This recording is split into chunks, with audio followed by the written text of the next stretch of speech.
समीरने नीलांबरीपासून लपवली एक मोठी गोष्ट. नीलांबरीला जेव्हा समजणार समीरने आपली नोकरी गमावली आहे, तिचं काय ह्यावरती रिॲक्शन असणार आहे. तू अनोळखी तरी सोबतीने ह्या मालिकेमध्ये खूप मोठा ट्विस्ट येणार आहे.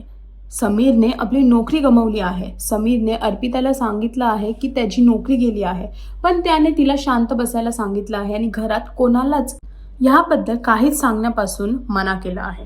पण जेव्हा नीलांबरी समीरला घरात बघते आणि तो नोकरीला का नाही गेला हे त्याला विचारते, तेव्हा समीर तिला उत्तर देऊ नाही शकत. आता बघायचं आहे की नक्की काय असं कारण आहे ज्यामुळे समीरची नोकरी गेली आहे आणि काय नीलांबरीला ही गोष्ट समजेल. हे पाहण्यासाठी तू अनोळखी तरी सोबती ही मालिका पहा आणि अजून अपडेटसाठी टेलीचक्र रिजनल्सला सबस्क्राईब करा.